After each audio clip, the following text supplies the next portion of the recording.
ఇంజన్లో diesel కొట్టించి అలా సాయంకాలం వెళ్ళామండి పెళ్ళుకి.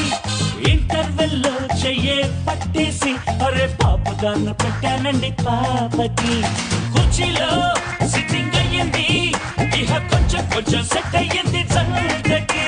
సినిమా హాల్లో పవర్ పోయింది, ఇక సినిమా స్టార్ట్ అయ్యింది ఒంటికి.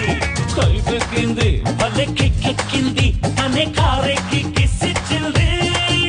అన్నా పిక్చర్ చూపించి పిచ్చెక్కిచ్చినావన్నా. నువ్వు మామూలోడు కాదన్నో. శంకర్ దాదా శంకర్ దాదా శంకర్ దాదా